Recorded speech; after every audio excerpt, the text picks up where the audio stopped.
E quando eu falo isso, cara, eu tô pondo a minha conta em risco, tá entendendo? Quando eu falo isso, eu sei que tem pessoas que me odeiam, tem pessoas que desejam a minha morte, tá entendendo?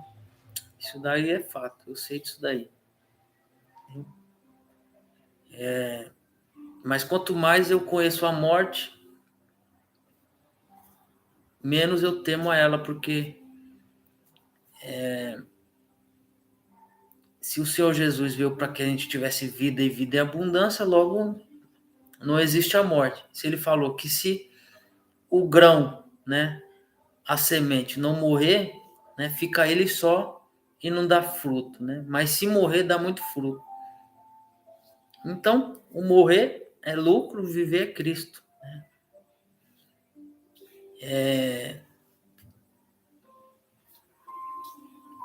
Assim, já passei por situações de quase morte, de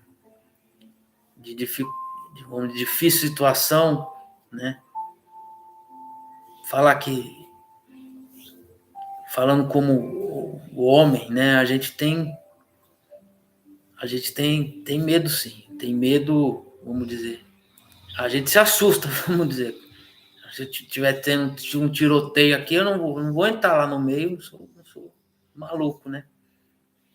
Você vai, né, tentar se posicionar, se defender ali, se esquivar, enfim. Se defender como, né? Se você não tiver na situação, você vai tentar se esconder para você não ser atingido. Mas o fato é que de uma forma ou de outra a gente vai morrer uma hora, né? Então a gente precisa se preparar para esse dia. Se é hoje, se é amanhã, se é depois, se é daqui 3 anos, se é daqui 2 anos, se é daqui 1 ano, quem que pode saber? Ninguém sabe. Agora, olhando assim para minha história, olhando para minha vida, se eu tivesse morrido, né, num acidente de carro no qual eu sofri, no qual eu estava, né, na condução do veículo há um tempo atrás, mais ou menos, se não me falha a memória, uns 12 anos, né? Ali, né? Fora de si, né? Embriagado, como eu estava, né? Na condução daquele veículo. Se eu tivesse morrido ali, hoje eu sei que o portador da minha alma ali, né? Não seria Deus, de fato algum seria Deus. De jeito nenhum. Eu estava fora de si, entendeu? Então quem estava no controle? Eu estava fora de si, entendeu? Tinha alguém ali, vamos dizer, espiritualmente falando, que estava no controle da coisa ali. Ele estava esperando o momento, né? Só que pelo propósito de Deus, né, e pela misericórdia dele, não aconteceu. E hoje eu estou aqui, entendeu? Mas naquela batida de carro daquele Celta que eu tinha em 2009, na Raposo Tavares, né, na altura ali do KM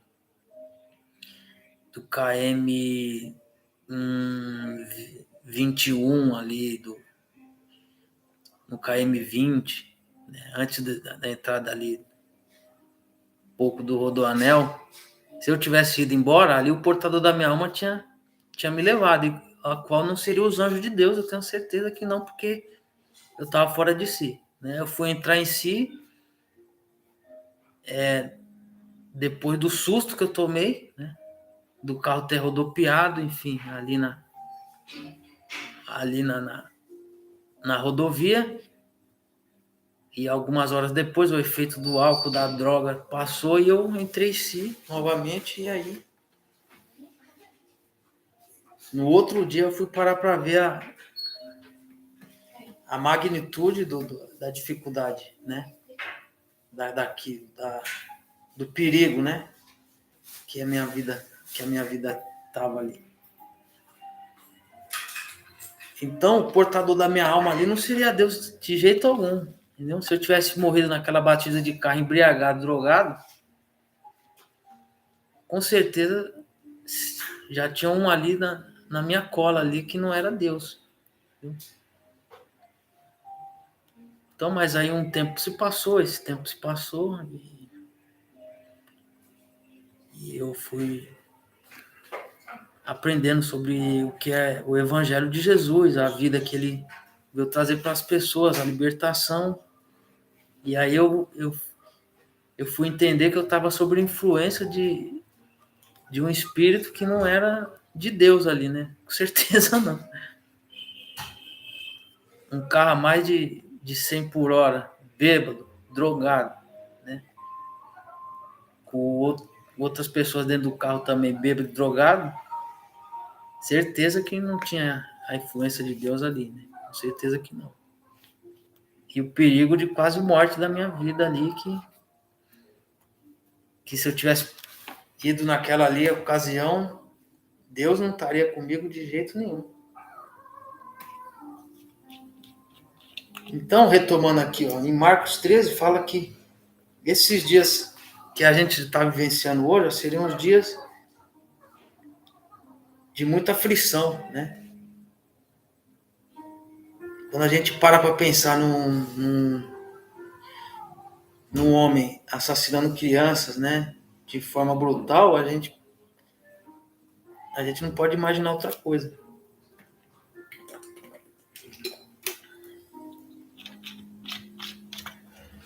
Então, nesses dias também, fala que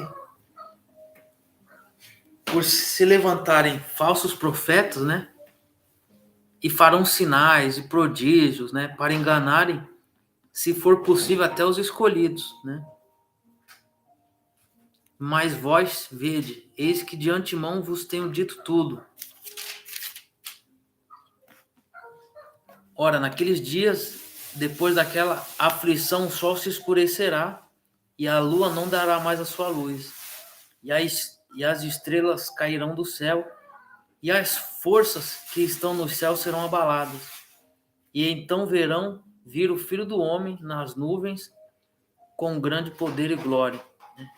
E ele enviará os seus anjos e ajuntará os seus escolhidos desde os quatro ventos da extremidade da terra até a extremidade do céu.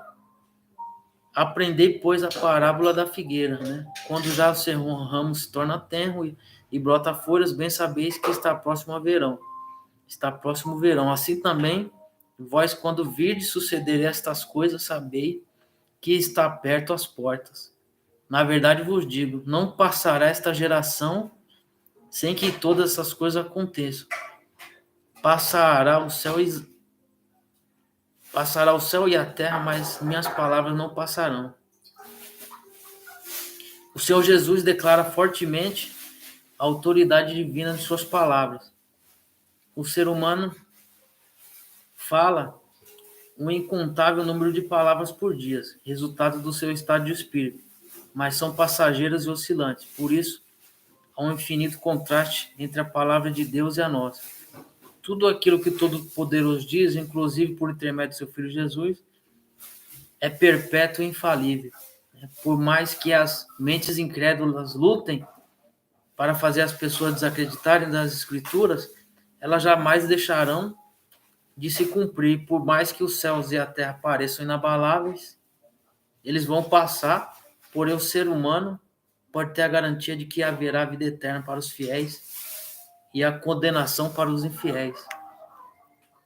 Entendeu? Céus e terras passam, né? Mas as palavras do Senhor não passam. O ser humano passa, né? Mas a palavra fica, né? Cada dia mais que você vive é um dia menos. Né? O homem é pó e ao pó tornará. Né? Então não acredite em tudo que se fala, né? Busquem a informação e vá atrás, vá ler, né? Que você vai conhecer, né? O povo perece por falta de conhecimento. Quando você lê a palavra de Deus, você conhece o fato, a história de todas as coisas, né?